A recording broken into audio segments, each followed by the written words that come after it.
네, 이것이 정치다.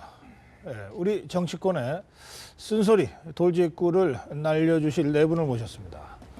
서상민 정치평론가, 민영삼 사회통합전략연구원장, 현경병 전 새누리당 의원, 그리고 양지열 변호사입니다. 어서 오세요. 안녕하십니까. 새누리당 이 공천 막바지인데 이 파열음이 점점 커지고 있습니다.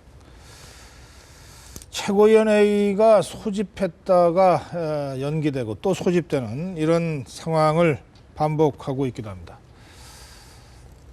이 집권당으로서는 이런 모습을 보이는 것도 아주 드문 일인데 이 상황을 오늘 좀 집중적으로 짚어보겠습니다. 먼저 이 새누리당 지금 상황을 이 내분 전문가들은 어떻게 보고 계시는지 사자성어로 좀 표현을 해주시면 좋겠습니다. 이제 대통령 중심 얘기는 하지만 국회가 국정의 한 축을 감당해야 되고 그중에서 집권당의 역할은 그만큼 무겁다고 할 수 있는데 선거 20여일밖에 안 남겨두고 집권당에 보이는 지금의 모습 우리 국민들이 어떻게 보시는지 참 궁금합니다. 지금 새누리당의 상황을 이 내분 전문가들과 함께 짚어보겠습니다.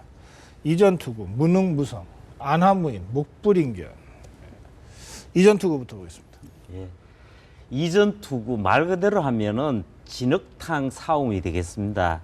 정도전이 태조 이성계에게 했던 말인데 지금 여당이 공천 국면에서 그동안 나름대로 갈등을 조정해 왔었는데 지금은 네. 완전히 정면 대립 양상으로 진흙탕 싸움이다. 가고 있습니다. 진흙탕 싸움이다. 목불인견. 문자 그대로 눈 뜨고는 못 볼 그런 상황인 것 같습니다. 네. 네, 그리고 친박 비박 그리고 집권 여당이 이렇게 공천권을 가지고 무능하고 더더구나 또 그 외부에서 추천된 그 공관위원들까지 이 싸움에 가세해가지고 네. 이 공관위원들이 뭐 최고위원 대표 최고위원에게 사과하라고 그러고 정말 눈 뜨고는 못 볼 상황인 것 같아요. 목불인견이다. 안하무인. 국민들의 눈을 전혀 신경을 안 쓰나 봐요. 저렇게 해서 공천을 해서 국회의원을 후보로 내보내도 여전히 지지를 하고 투표를 해서 그분들을 당선시켜 줄 거라고 생각을 하는 것이 아니고서는 저런 행동을 어떻게 보일 수 있을까요? 안하무인. 정말 국민은 안중에 뒀다. 예. 무능, 무성. 네, 정치는 타협과 협상의 예술이지 않습니까? 네. 그런데 지금 정치적 무능, 정치적으로 능력이 없음으로 인해서 지금 이 지경까지 왔다고 봅니다. 문제는 가장 중요한 문제는 여기서 이 지도부를 이끌고 있는 이번 총선을 이끌라고 당원들이 명령했던 대표가 정치적으로 능력이 없음으로 인해서 여기까지 왔다. 아, 그래요? 아, 그래서- 그러면 그 무능무성의 그 뒤에 무성이 김무성 대표입니까? 아닙니다. 오해를 좀 피하기 위해서. 그래서 능력이 없으면 이루어지는 것도 없다. 그래서 정치적으로 무능하기 때문에 이루어지는 것이 없지 않겠느냐. 예. 어떤 분은 지금 새누리당 상황 사자성어로 표현하라 그랬더니 치킨 게임 이렇게 표현하더라고요. 끝까지 가보자. 예. 참. 이제 다음 문제로 가겠습니다. 이제 김무성 대표가 뭐 어쨌든 막판 버티기를 지금 하고 있는 형국입니다. 그래서 이게 진짜 버티려면 좀 일찍 시작하지 이런 얘기까지 나오는 거죠. 거의 다 끝나가는 판에 이렇게 갑자기 오랜 이 무건 정치를 깨고 나선 걸로 봐서는 마지막에 뭔가 나도 했다. 뭐 이 얘기를 하고 싶어하는 것 아니냐 이런 분석까지 있습니다. 매우 시니컬한 분석이죠. 예. 김무성 대표는 지금 무슨 생각을 할까 궁금합니다. 예, 여러분들이 한번 짐작해 보시죠. 김무성 대표의 속마음이 지금 어떨지 5자로 한번 써주십시오. 10길 물속은 알아도 1길 사람 속은 모른다는데 제가 우리 전문가들이기 때문에 그냥 사람 속도 좀 표현해 달라고 제가 주문을 드렸습니다. 나도 좀 살자. 난 괜찮아요. 서른 시간 끝. 서러운 시간이라는 뜻인가요? 그렇습니다. 서른 시간 끝. 사직생 충정. 예, 사람 마음이라 그런지 여러분들 쓰신 것만 가지고서는 제가 잘 이해가 안 됩니다. 사직생 충정부터 듣겠습니다. 지금 제가 생각할 때는 김무성 대표가 나름대로 정말 이 국민 모두가 지금 여론이 굉장히 악화되어 있는 상태에서 수도권이라도 좀 살려보자. 라는 그런 충정에서 정말 그 대통령에게 청와대를 향해서 사직성의 각오로 네. 이런 충정을 보이고 있는 게 아닌가. 저는 좀 좋게 해석해 봅니다. 아, 충정의 발로다. 그러면 결과적으로 자기도 좀 살겠죠. 예.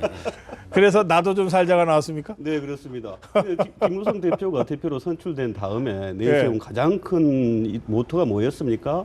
공천권을 국민에게 돌려주겠다고 하는 것이었습니다. 그런데 그것을 지금 국민에게 돌려줬습니까? 전혀 돌려주지 못했습니다. 그렇다고 그런다면 돌려주기 위해서 뭘 했습니까? 중요한 것은 그 당헌하고 당규만을 계속해서 언급하고 있다는 겁니다. 그 이외에 다른 것을 한 것이 없어요. 아니 자기가 임명한 공관위 위원장에 대해서 지금 계속해서 당하고 있지 않습니까? 그리고 1년 동안 대서차열에 거쳐서 국민에게 사과를 했습니다. 그리고 마지막에 와서 또 다시 당헌 당규를 얘기하면서 공관위를 지금 제동을 걸고 있습니다. 이것은 리더십이 부재하고 그 다음에 뭐 여하튼 이 당을 운영할 수 있는 네. 능력이 없다는 겁니다. 하지만 이 시점에서 왜 이 문제를 꺼내느냐? 네. 그것은 지금까지 빼앗겼던 점수를 좀 찾아보고자 하는 것이 나도 좀 아니겠느냐. 살자. 네, 그렇습니다. 이 충정하고 조금 뉘앙스는 다르네요. 자, 30시간 끝. 30시간이라고 제가 썼는데 그동안 30시간 법칙이라는 얘기를 들었었죠. 30시간만 놔두면 알아서 물러나더라. 굉장히 비아냥을 받을 지경이 됐습니다. 집권 예. 여당의 대표가. 그런데 저는 그 안에는 사실은 청와대와의 각을 너무 세우지 않으려는 어떤 충정이 들어 있었는데 네. 이제는 더 이상 버틸 수 없다. 이제는 아니다. 그동안 서러움 겪으면서도 참았지만 이제는 끝이다라는 이제는 데서 끝이다. 이제는 할만하겠다. 예, 이제는 30시간에 안 물러나겠다. 30시간 끝이다. 아니 그 게임 다 끝나가는데 이제부터 나는 하겠다 그러면 좀 이제부터 그래도 이게 안 하면 더 이상은 이제 앞으로의 정치로에서 미래가 없어 보입니다. 이상하네. 알겠습니다. 난 괜찮아요? 그 우리나라 제가 좋아하는 대중가요 제목입니다. 김무성 대표가 실속은 다 차렸지 않았냐 이렇게 생각을 합니다. 아, 그래요? 예. 10명 조금 더 되는 그 자기 가까운 친 김무성계 의원이라는 분들을 거의 단수 공천입니다. 다 얻어냈고. 아, 그래요? 그나마 김무성 계보가 10명밖에 안 됐습니까? 10명 가 조금 더 되죠. 난 엄청 많은 줄 알았는데. 예, 그래서 그렇습니다. 당대표까지 된 줄 알았는데. 비방이 많죠. 그런 중에 뭐 지금 여러 면에서 당 대표답지 못한 모습을 보였는데 그 명분이라도 체면치리라도 차리는 지금 수순 아닌가 뭐 그렇게 봅니다. 지금까지 꾹 참으면서 실리 챙겼으니까 이제 막판에 명분도 좀 살려야 되겠다. 그게 난 괜찮아요? 알겠습니다. 아, 참. 예, 그래요. 지금 그 남은 숙제가 한두 가지 더 있습니다. 새누리당에. 우선 이게 좀 쉬운 문제가 될지 모르겠는데 주호영 의원 재심 문제입니다. 주호영 의원 재심 뭐 지금 뭐 이 공관위와 최고위가 서로 이 뭐 폭탄 돌리기를 하고 있는 건지 그냥 간단하게 질문드리겠습니다. 주호영 의원 재심 된다고 생각하시면 그래서 구제된다고 생각하시면 더불어당에서는 지금 구제한 사람이 있어서 제가 이 질문을 드릴 수 있겠습니다. 구제된다고 생각하시면 O를 들어주시고 구제 안 된다 X 들어주세요. 구제된다. 예.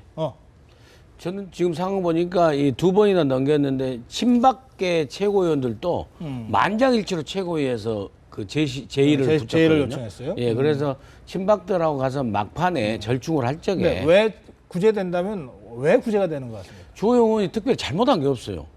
그래서 예, 그러니까 저거는 개인적으로 대구의 초선 의원들하고 그 물갈이 대통령 때문에 국회의원 돼가지고 대통령이 어려울 적에 나몰라라고 밤에 유승민 줄 섰던 그분들에 대해서는 충분히 바꿀 명분이 있다고 보지만은 주호영 의원은 좀 달랐습니다. 그래서 예. 별로 잘못한 게 없는데 그건 왜 들어갔을까요?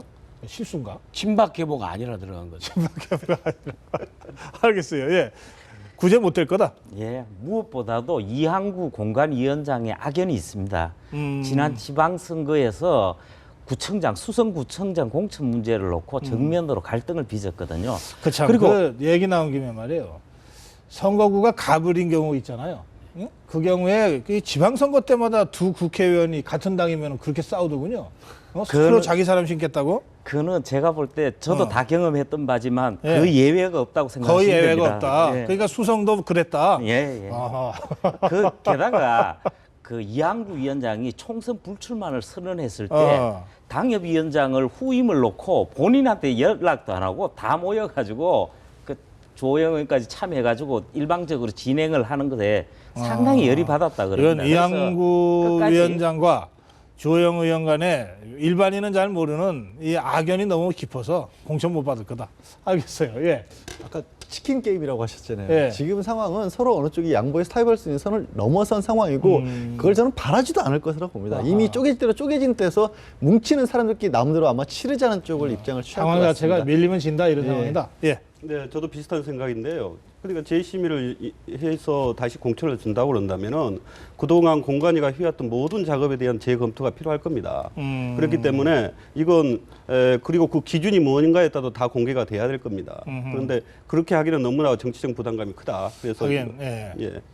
이 공천 안을 올린 공관위의 입장과 이 같은 친박이라도 최고위에서 다시 제의해달라고 하는 이 친박의 입장은 그 입장 차이가 또 위치에 따라서 좀 다를 수는 있겠네요.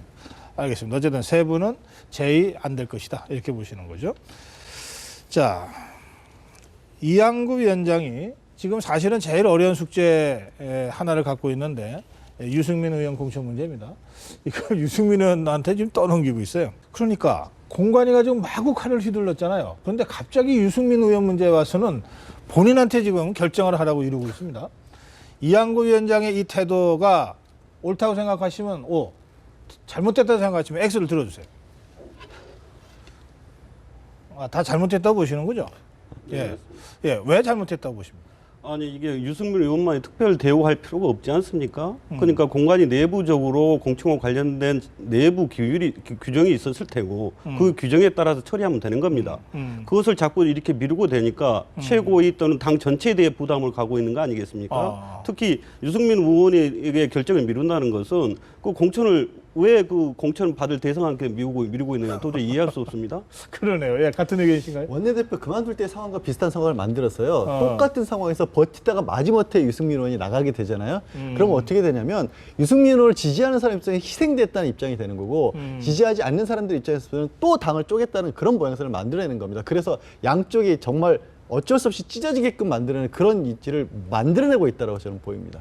책임을 유승민한테 돌리기 위한 그렇습니다. 꼼수다? 예. 그런 얘기죠? 알겠습니다. 뭐 생각이 비슷할 것 같으니까 참 이게 적절치 않은 방법이라고 지금 네 분이 다 지금 말씀을 하셨는데 어쨌든 지금 미루고 있는 상태입니다. 자, 그래서 유승민 의원의 선택이 궁금해졌습니다.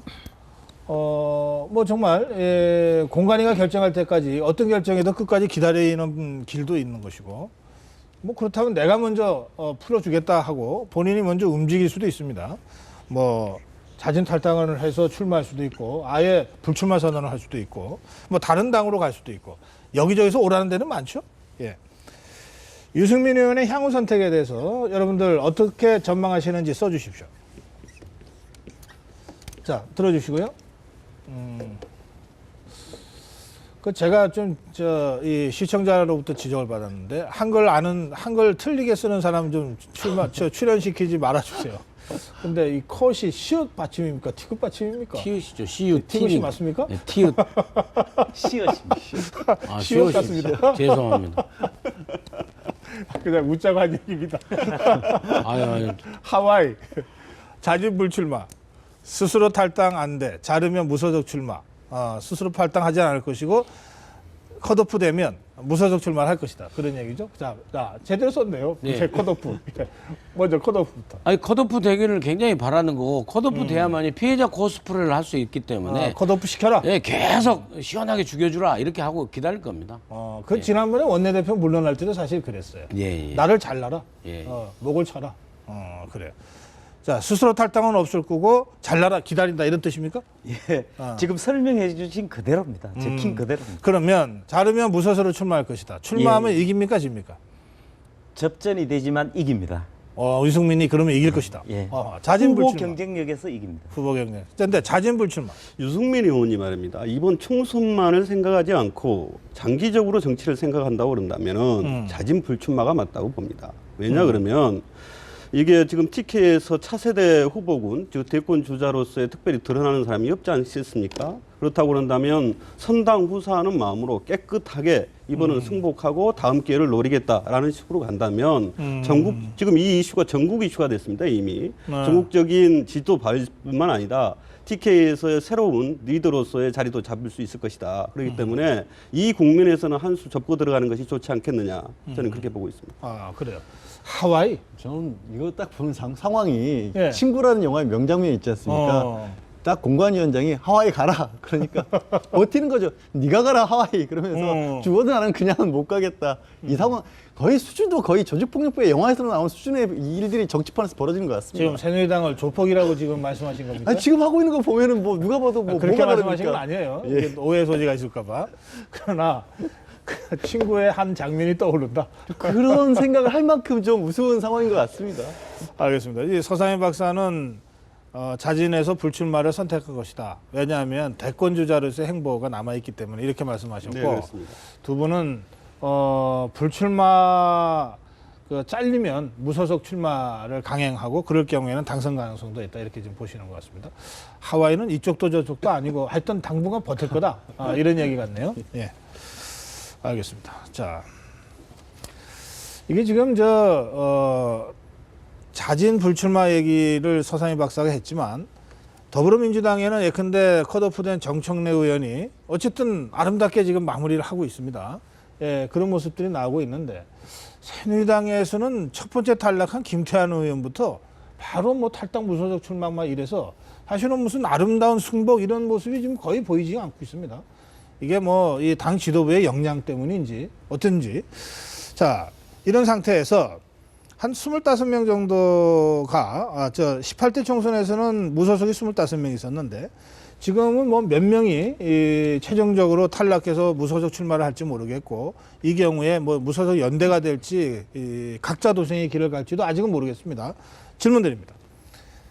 어쨌든 이들 탈락자들의 탈당 후 출마가 정치권에 이번 선거 결과에 큰 영향을 줄 것이다. 뭐 5석 이상의 영향을 줄 것이다 생각하시면 O를 들어주시고 그 정도는 아니다. X를 들어주세요. 자, 영향을 줄 것이다라고 보는군요. 먼저 설명하십시오. 예. 5석은 당연히 넘고요. 무엇보다도 이번 선거에 미치는 영향을 봤을 때에 수도권을 중심으로 해서 선거판 전체의 판도를 움직일 겁니다. 그리고 언론사를 중심으로 해서는 풍부한 뉴스거리를 제공하는 것은 물론이고요. 그런 면에서는 영향을 줄 거다. 안 줄 거다.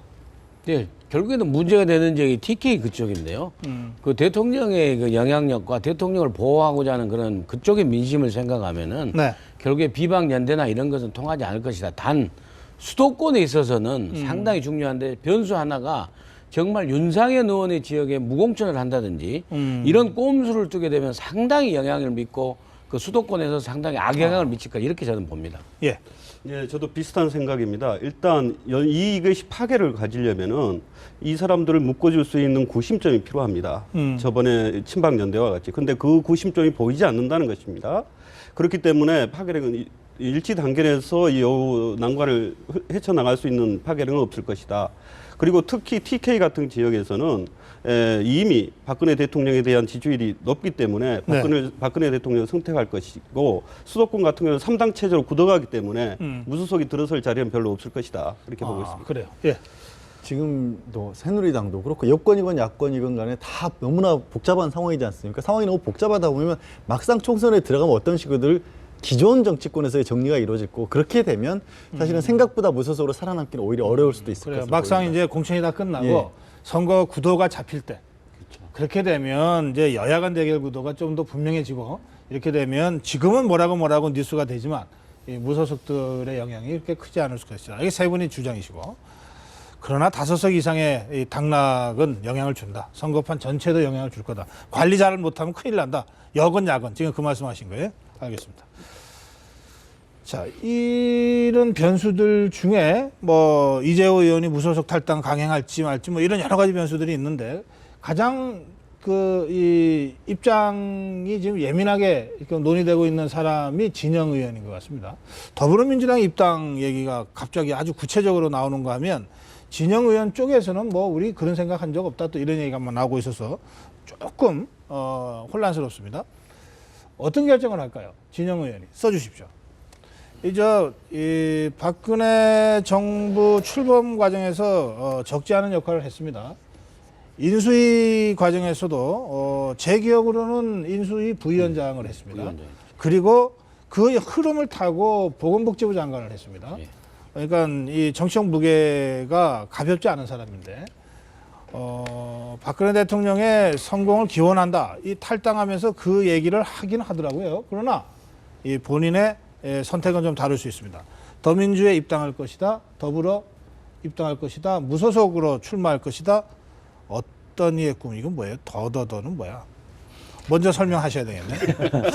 그 봄, 여름, 가을, 겨울 노래입니다. 1989년에 어떤 이의 꿈? 발표된 이게 노래인데 노래 다들 제목이 아실 겁니다. 예. 한번 해보세요. 그 제가 노래를 못한다. 다른 것도 못하는 게 많지만 그래서 여러 가지 사람 마음이란 게 하루에도 몇 번씩 움직이는데 그런 걸로 그 여러 가지 생각을 하실 것 같은데 근데 원래 모든 선택이나 정치적 노선도 거의 혼자 하는 성향입니다, 이분이. 진영 의원이. 예. 다만 이제 20일 이틀 후에 더민주당으로 간다는 그 더민주행을 확정했다는 언론 보도로 제가 미루어 봐서 더더더 이렇게 적어봤습니다. 더불어 쪽으로 갈 거다. 예. 그런 거죠? 예, 더불어로 입당할 것이다. 네, 진영 의원이 구체적으로 여기에 대해서 자기 입장을 분명히 보여주질 않고 있습니다. 측근들의 얘기만 나오고 있을 뿐. 네. 그런데 제가 보기에 진영 의원이나 아니면 김종인 대표나 간에 이 양반들의 비슷한 이 성향이 있는데 그것은 명분보다는 실리라는 겁니다. 의리보다는 실리.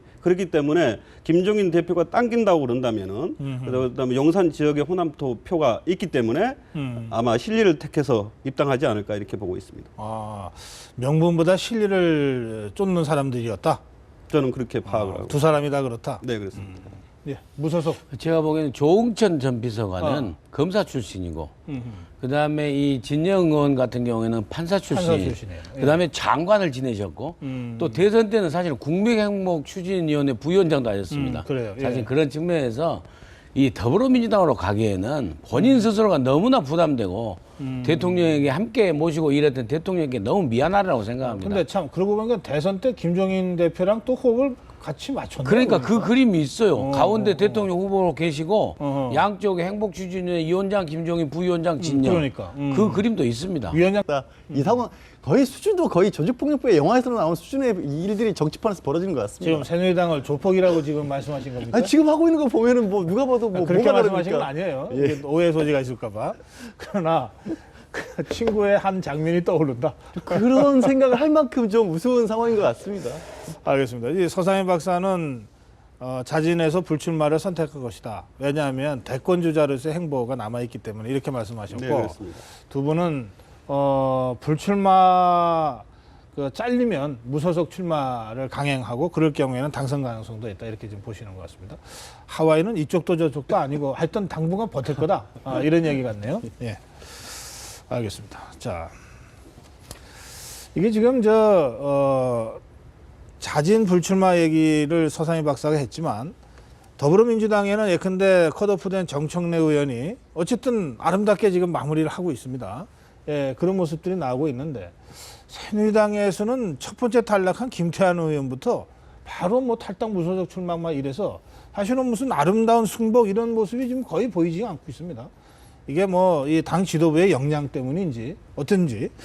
자, 이런 상태에서 한 25명 정도가 18대 총선에서는 무소속이 25명이 있었는데 지금은 뭐 몇 명이 최종적으로 탈락해서 무소속 출마를 할지 모르겠고 이 경우에 뭐 무소속 연대가 될지 각자 도생의 길을 갈지도 아직은 모르겠습니다.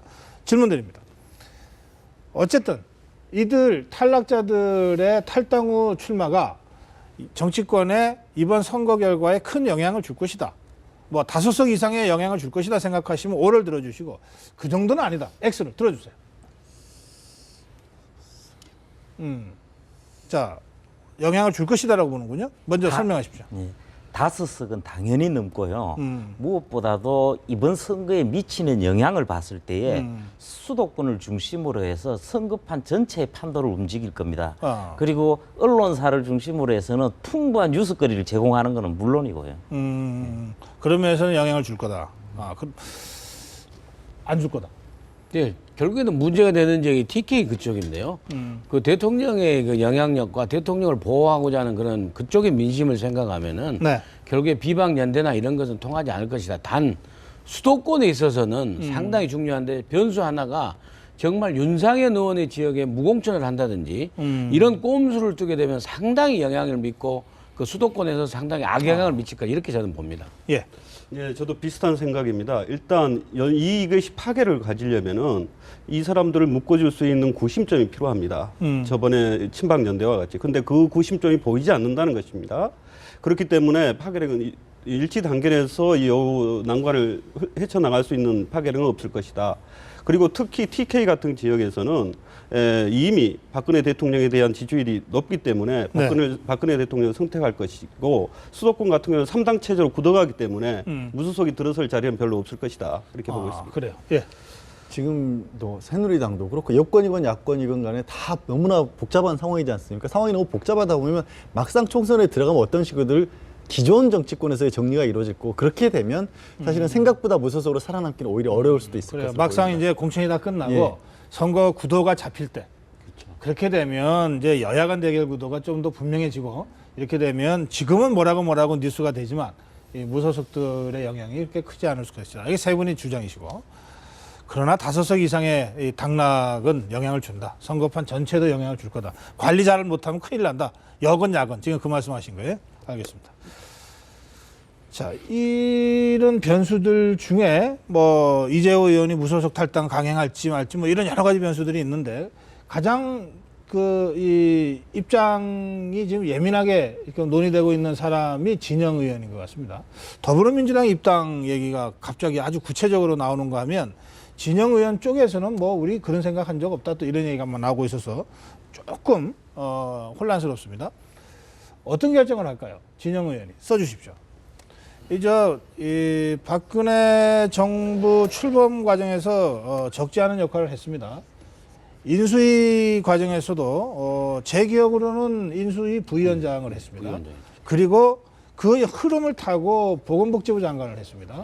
그러니까 이 정치적 무게가 가볍지 않은 사람인데 박근혜 대통령의 성공을 기원한다. 이 탈당하면서 그 얘기를 하긴 하더라고요. 그러나 이 본인의 선택은 좀 다를 수 있습니다. 더민주에 입당할 것이다. 더불어 입당할 것이다. 무소속으로 출마할 것이다. 어떤 이의 꿈? 이건 뭐예요? 더더더는 뭐야? 먼저 설명하셔야 되겠네. 그 봄, 여름, 가을, 겨울 노래입니다. 1989년에 어떤 이의 꿈? 발표된 노래인데 노래 뭐 제목이 다들 아실 겁니다. 예. 한번 해보세요. 제가 노래를 못합니다. 다른 것도 못하는 게 많지만 그래서 여러 가지 사람 마음이란 게 하루에도 몇 번씩 움직이는데 그런 걸로 그 여러 가지 생각을 하실 것 같은데 근데 원래 모든 선택이나 정치적 노선도 거의 혼자 하는 성향입니다, 이분이. 진영 의원이? 예. 다만 이제 20일 이틀 후에 더민주당으로 간다는 그 더민주행을 확정했다는 언론 보도로 제가 미루어 봐서 더더더 이렇게 적어봤습니다. 더불어 쪽으로 갈 거다. 예. 그런 거죠? 예, 더불어로 입당할 것이다. 네, 진영 의원이 구체적으로 여기에 대해서 자기 입장을 분명하게 보여주질 않고 있습니다. 측근들의 얘기만 나오고 있을 뿐. 네. 그런데 제가 보기에 진영 의원이나 아니면 김종인 대표나 간에 이 양반들의 비슷한 이 성향이 있는데 그것은 명분보다는 실리라는 겁니다. 의리보다는 실리. 그렇기 때문에 김종인 대표가 당긴다고 그런다면은 그다음에 용산 지역에 호남토 표가 있기 때문에 아마 실리를 택해서 입당하지 않을까 이렇게 보고 있습니다. 명분보다 실리를 쫓는 사람들이었다. 저는 그렇게 파악을 하고. 두 사람이 다 그렇다. 네, 그렇습니다. 예, 무소속. 제가 보기에는 조응천 전 비서관은 검사 출신이고 그다음에 이 진영 의원 같은 경우에는 판사 출신이에요. 그다음에 장관을 지내셨고 또 대선 때는 사실 국민행복추진위원회 부위원장도 하셨습니다. 그래요. 예. 사실 그런 측면에서 이 더불어민주당으로 가기에는 본인 스스로가 너무나 부담되고 대통령에게 함께 모시고 일했던 대통령에게 너무 미안하다고 생각합니다. 근데 참 그러고 보니까 대선 때 김종인 대표랑 또 호흡을 같이 맞췄나? 그러니까 그 그림이 있어요. 가운데 어. 대통령 후보로 계시고 어허. 양쪽에 행복추진위원회 위원장 김종인, 부위원장 진영. 그러니까. 그 그림도 있습니다. 위원장 이 상황 거의 수준도 거의 조직폭력부의 영화에서 나오는 수준의 일들이 정치판에서 벌어지는 것 같습니다. 지금 새누리당을 조폭이라고 지금 말씀하신 겁니까? 아니, 지금 하고 있는 거 보면은 뭐 누가 봐도 뭐 그렇게 뭐가 말씀하신 건 다릅니까? 아니에요. 예. 이게 오해 소지가 있을까봐. 그러나 그 친구의 한 장면이 떠오른다. 그런 생각을 할 만큼 좀 우스운 상황인 것 같습니다. 알겠습니다. 이 서상민 박사는 자진해서 불출마를 선택한 것이다. 왜냐하면 대권 주자로서의 행보가 남아있기 때문에 이렇게 말씀하셨고 네, 그렇습니다. 두 분은 불출마 잘리면 무소속 출마를 강행하고 그럴 경우에는 당선 가능성도 있다 이렇게 좀 보시는 것 같습니다. 하와이는 이쪽도 저쪽도 아니고 하여튼 당분간 버틸 거다 이런 얘기 같네요. 예, 알겠습니다. 자, 이게 지금 자진 불출마 얘기를 서상민 박사가 했지만 더불어민주당에는 예컨대 컷오프된 정청래 의원이 어쨌든 아름답게 지금 마무리를 하고 있습니다. 예, 그런 모습들이 나오고 있는데 새누리당에서는 첫 번째 탈락한 김태환 의원부터 바로 뭐 탈당 무소속 출마 막 이래서 사실은 무슨 아름다운 승복 이런 모습이 지금 거의 보이지 않고 있습니다. 이게 뭐 이 당 지도부의 역량 때문인지 어떤지. 자, 이런 상태에서 한 25명 정도가 18대 총선에서는 무소속이 25명 있었는데 지금은 뭐 몇 명이 최종적으로 탈락해서 무소속 출마를 할지 모르겠고 이 경우에 뭐 무소속 연대가 될지 각자 도생의 길을 갈지도 아직은 모르겠습니다. 질문 드립니다. 어쨌든 이들 탈락자들의 탈당 후 출마가 정치권에 이번 선거 결과에 큰 영향을 줄 것이다. 뭐 5석 이상의 영향을 줄 것이다 생각하시면 O를 들어주시고 그 정도는 아니다. X를 들어주세요. 자, 영향을 줄 것이다라고 보는군요. 먼저 설명하십시오. 예. 5석은 당연히 넘고요. 무엇보다도 이번 선거에 미치는 영향을 봤을 때에 수도권을 중심으로 해서 선거판 전체의 판도를 움직일 겁니다. 그리고 언론사를 중심으로 해서는 풍부한 뉴스거리를 제공하는 것은 물론이고요. 그런 면에서는 영향을 줄 거다. 안 줄 거다. 네, 결국에는 문제가 되는 지역이 TK 그쪽인데요. 그 대통령의 그 영향력과 대통령을 보호하고자 하는 그런 그쪽의 민심을 생각하면은 네. 결국에 비박 연대나 이런 것은 통하지 않을 것이다. 단 수도권에 있어서는 상당히 중요한데 변수 하나가 정말 윤상현 의원의 지역에 무공천을 한다든지 이런 꼼수를 뜨게 되면 상당히 영향을 미치고 그 수도권에서 상당히 악영향을 미칠 까 이렇게 저는 봅니다. 예. 예, 저도 비슷한 생각입니다. 일단 이것이 파괴를 가지려면은 이 사람들을 묶어줄 수 있는 구심점이 필요합니다. 저번에 친박연대와 같이. 근데 그 구심점이 보이지 않는다는 것입니다. 그렇기 때문에 파괴력은 일치 단계에서 이 난관을 헤쳐나갈 수 있는 파괴력은 없을 것이다. 그리고 특히 TK 같은 지역에서는 이미 박근혜 대통령에 대한 지지율이 높기 때문에 박근혜 대통령을 선택할 것이고 수도권 같은 경우는 3당 체제로 굳어가기 때문에 무소속이 들어설 자리는 별로 없을 것이다. 이렇게 보고 있습니다. 그래요. 예. 지금도 새누리당도 그렇고 여권이건 야권이건 간에 다 너무나 복잡한 상황이지 않습니까? 상황이 너무 복잡하다 보면 막상 총선에 들어가면 어떤 식으로들 기존 정치권에서의 정리가 이루어지고 그렇게 되면 사실은 생각보다 무소속으로 살아남기는 오히려 어려울 수도 있을 그래요. 것으로 막상 보입니다. 이제 공천이 다 끝나고 예. 선거 구도가 잡힐 때 그렇게 되면 이제 여야 간 대결 구도가 좀 더 분명해지고 이렇게 되면 지금은 뭐라고 뉴스가 되지만 이 무소속들의 영향이 그렇게 크지 않을 수가 있어요. 이게 세 분이 주장이시고 그러나 5석 이상의 이 당락은 영향을 준다. 선거판 전체도 영향을 줄 거다. 관리 잘 못하면 큰일 난다. 여건 야건 지금 그 말씀하신 거예요. 알겠습니다. 자, 이런 변수들 중에 뭐 이재호 의원이 무소속 탈당 강행할지 말지 뭐 이런 여러 가지 변수들이 있는데 가장 이 입장이 지금 예민하게 논의되고 있는 사람이 진영 의원인 것 같습니다.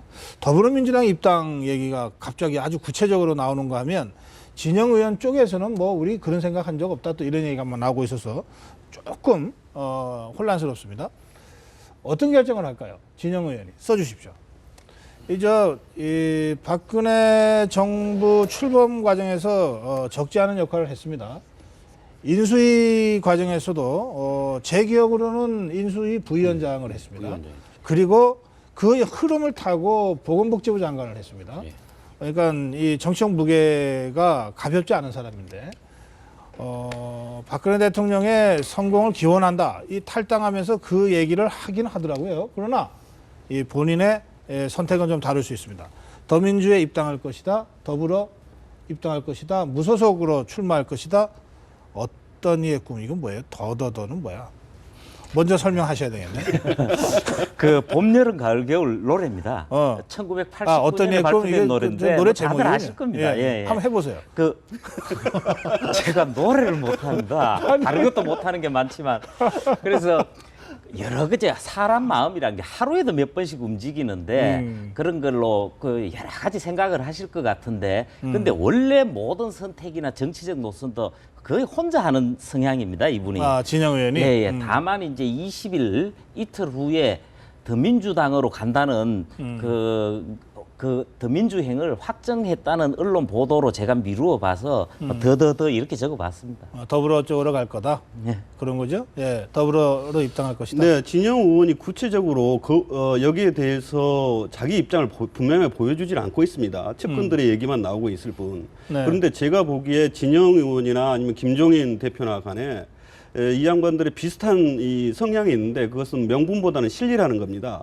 의리보다는 실리. 그렇기 때문에 김종인 대표가 당긴다고 그런다면은 그다음에 용산 지역에 호남토 표가 있기 때문에 아마 실리를 택해서 입당하지 않을까 이렇게 보고 있습니다.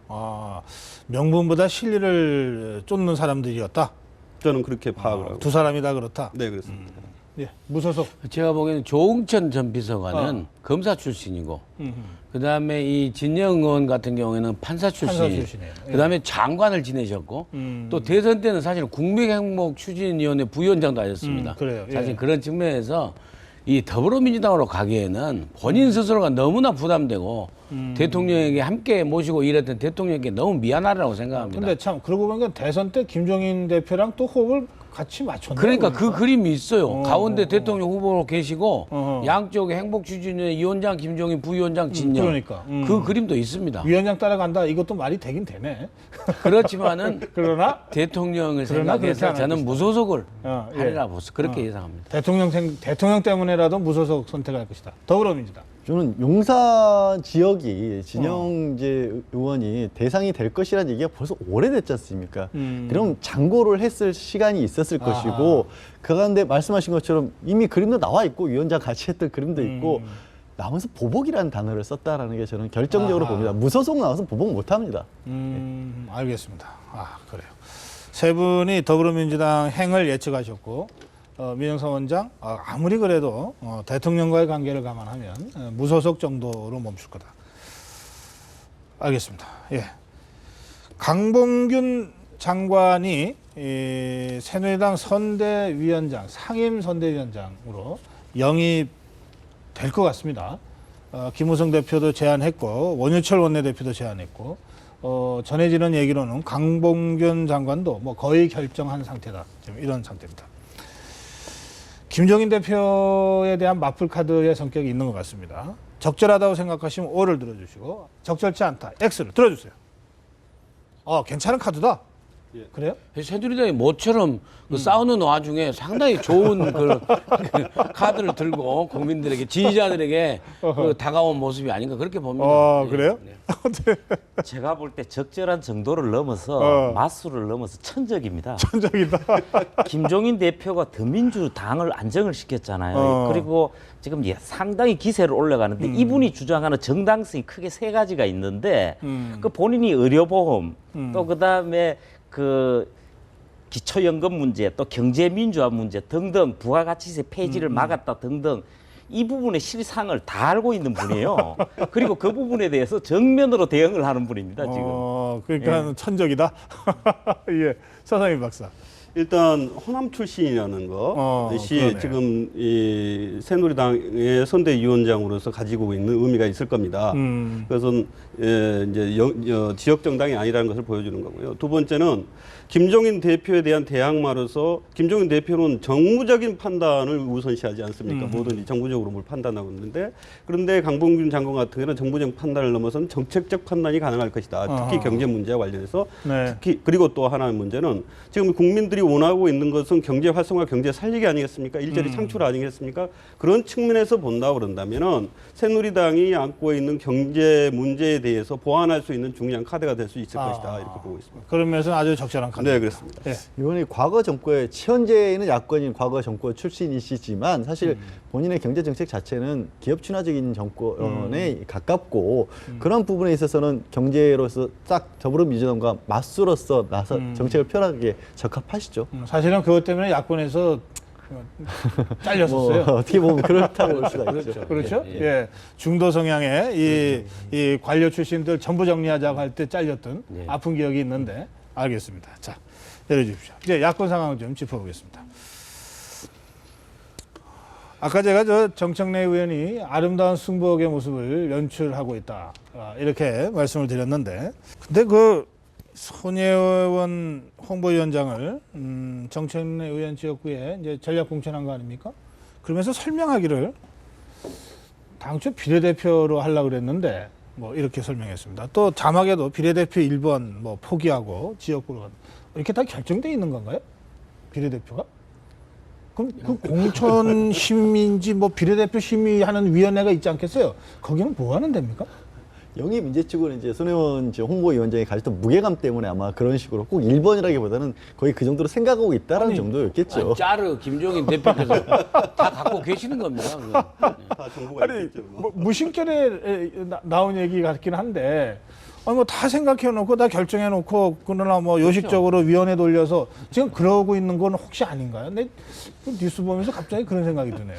예, 뭐 그러지 않으리라고 저 생각합니다. 예, 그냥 자기 생각만 그럴 것이고 예, 그래도 공당인데 예, 더불어민주당이 나름대로 원칙을 가지고 비례대표 공천을 할 거라고 좀 믿습니다. 예. 저희 뉴스 자료에는 뭐 그 손혜원 위원장뿐만 아니라 뭐 이해찬 의원과 관련된 부분이나 이렇게 김종인 대표의 말하자면 이 정치에 대해서 쭉 한번 정리를 해드린 거거든요. 김종인 대표의 이 선거 구도를 만들어가는 이 전략에 대해서 여러분들은 어떻게 평가하시는지 궁금합니다. 5글자로 한번 표현해 주십시오. 비례대표 4선 그냥 한 거 아니다. 뭐 시중에 그런 얘기들 많이 나돕니다. 예. 김종인 대표의 이 정치, 이 정무 감각, 선거 전략을, 선거 구도를 짜나가는 솜씨, 이거를 여러분들은 어떻게 평가하십니까? 친문김연대, 탄도미사일, 내 마음대로. 탄도미사일부터, 그리고 뭘 쓰셨습니까? 5글자인데. 예. 네 자밖에 안 돼. 한 자 부족해. 탄도미사일부터 설명 저는 이제 오늘 이제 정청래 의원 지역구에 손혜원 홍보위원장을 공천 이제 단수 추천을 하겠다고 한 것만 좀 놓고 보자면 그쪽에 집중해서 보자면 대포라는 별명을 자처하셨지 않습니까? 정청래 의원이. 그런데 그 수준을 훨씬 업그레이드해서 자기 추진력을 가지고 파괴력도 훨씬 큰 걸로 업그레이드 시킨 게 아니냐. 거기만 보고 봤을 때도. 그러니까 마포에 굉장히 지역구를 잘 다져놨는데 거기에 이제 조금 더 세련되고 조금 더 당의 이미지를 잘 포장할 수 있는 능력을 가진 분을 앉혀서 거기서 당선을 시킨다면 앞으로 더민주당의 정책을 펴나가는 데가 성성 과정에서 홍보에서 정청래보다 손혜원이 더 그렇죠. 단순한 경쟁력이 더 있다. 대포 수준이 아니라 탄도미사일급으로 본다는 거죠. 그러네요. 친문김연대. 결국에는 이제 막말하면은 김경엽 의원 살리고 정청래 의원을 사실은 날렸었는데 정청래 의원 자리에 결국에 가장 문재인 대표의 핵심 인사나 영입 인사라 할 수 있는 손혜원 홍보위원장이 감으로써 결국에는 나중에 이제 윤우동 의원까지 또 살려준 걸 보면은 결국에 친노 체제를 친문 체제로 강화시켜주면서 친문 세력과 김종인 대표가 연대하는 그래서 문안팎 연대가 친문김 연대로 대치되는 그런 그 전략으로 쭉 가고 있지 않나. 예, 예. 문재인, 김종인 연대. 예. 그렇군요. 내 마음대로. 지금 야당의 위기를 완전히 정리해주고 안정화시킨 게 김종인 대표입니다. 그게 한국 정치에서도 잘한 일인 것 같습니다. 저는. 예. 그런데 이분이 본인의 마음대로 의지대로 한 것도 상당히 많을 겁니다. 그런데 제가 여기 화살표를 해놨는데 네. 요 뒤쪽에 문재인 전 대표가 있습니다. 그래서 사실은 그동안에 흘러온 흐름을 봤을 때에 결국 최대 수혜자는 문재인 전 대표가 항상 되고 있거든요. 그런 점에서 이렇게 한번 적어봤습니다. 그걸 그냥 위에다가 이렇게 가로 넣고 쓰시면 되는데 내가 할 길 간다. 예, 자기 마음대로인 것 같습니다.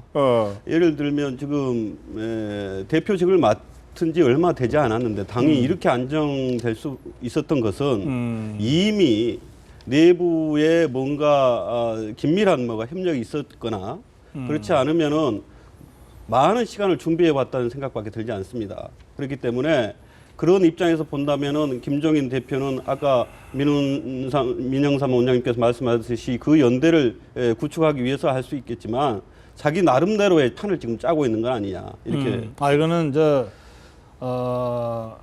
문김 연대가 아니라 네. 김종인의 판을 짜고 있는 것이다. 네, 그렇습니다. 그렇게 보시는군요. 네. 김종인의 판이라면 어떤 걸까요?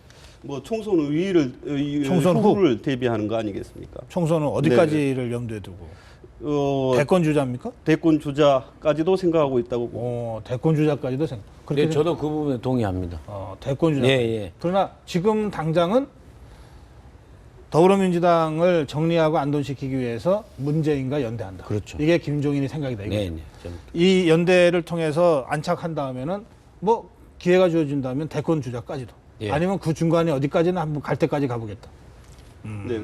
그러니까 예전에 이제 나왔던 얘기입니다만은 원포인트 릴리프가 아니라 이것은 이제 완봉이라든지 완투를 할 수 있는 투수가 되는 것이 그러네요. 아닌가 싶습니다. 급하게 소방수로 나왔는데 뭐 잘 던지면 끝까지 가는 거죠. 네. 그래서 승리 투수까지 될 수 있는 것이니까.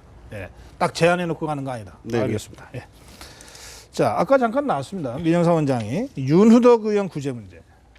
적절했다고 생각하시면 O를 들어주시고 아니다 잘못했다고 생각하시면 X를 들어주세요.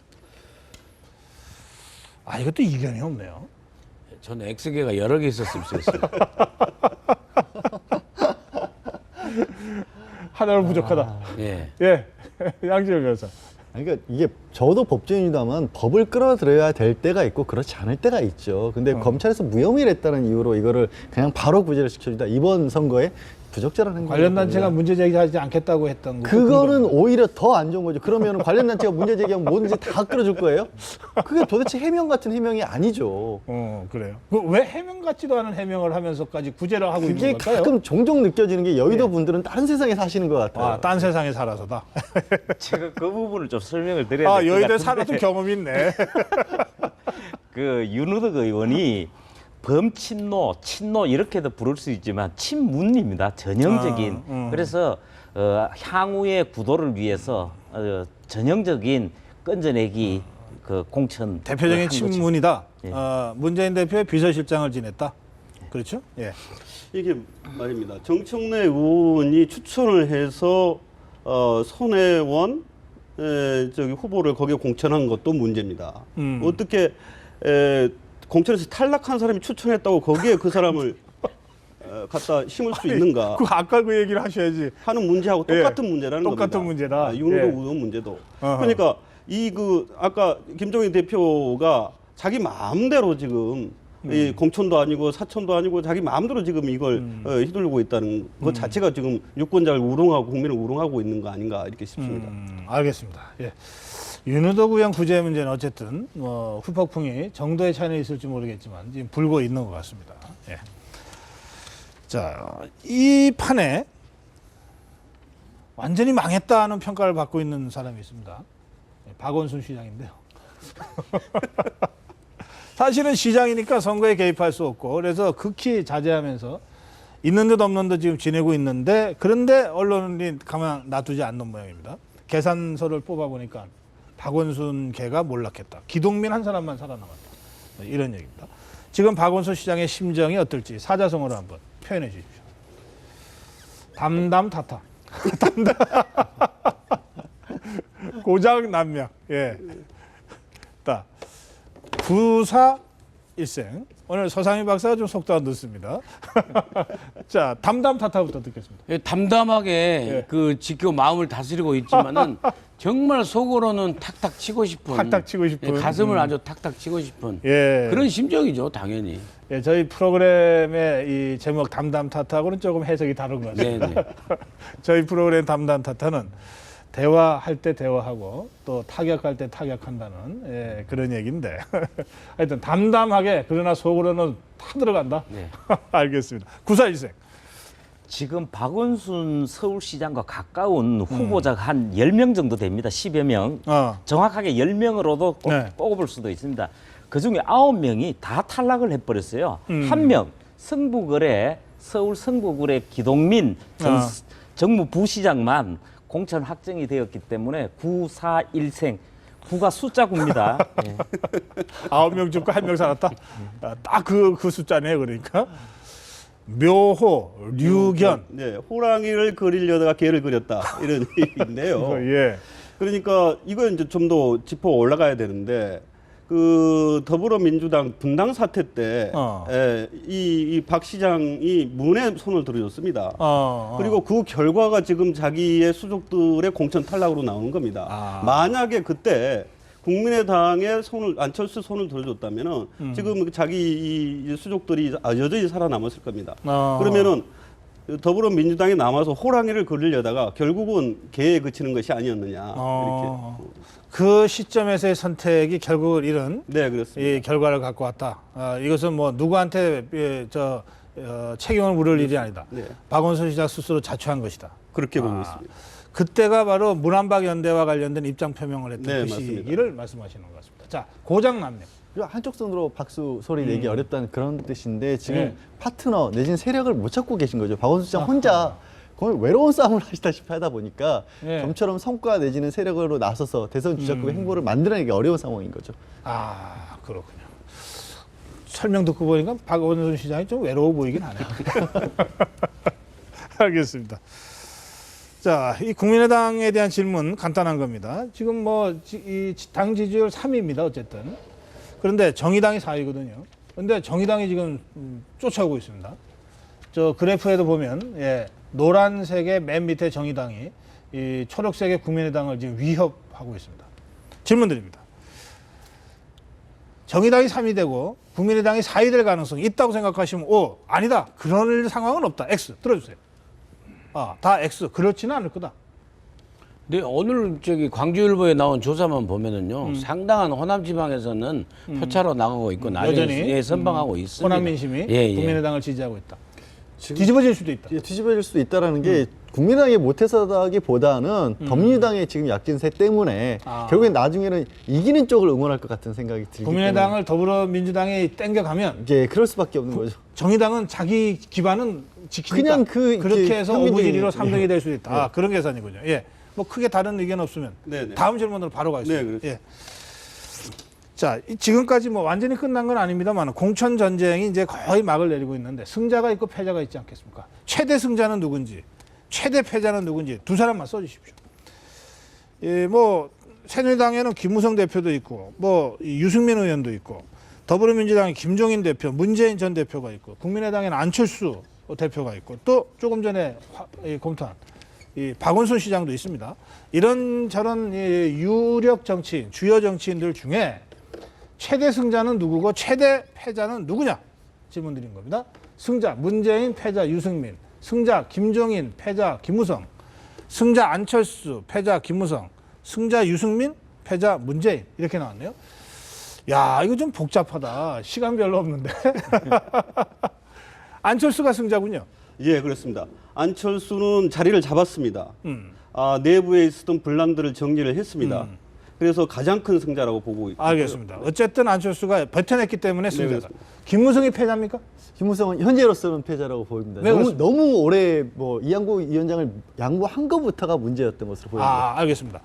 두 분이 정반대가 유승민입니다. 유승민이 승자다, 유승민이 패자다. 이 점만 짧게 한마디씩. 저는 둘 다 승자를 적은 겁니다. 유승민이 승자다. 왜 승자입니까? 전국적 거물로 올랐었지 않습니까? 전국적 거물로 올라섰다. 예. 왜 패자입니까? 유승민 지지자들이 야권 지지자들입니다. 아이고. 착시 현상이라고 생각합니다. 역선택에 의한 지지율 예. 상승이다. 그래서 새누리당 사람들만 뽑아서 보면은요 3% 나옵니다. 아하. 예. 그런 면에서 유승민이 최대 패배자다. 알겠습니다. 이건 조사를 좀 많이 들여다봐야 될 것 같은데. 예. 오늘 여기서 여러분들과 정치권 분석한 거 마무리해야 되겠습니다. 수고하셨습니다.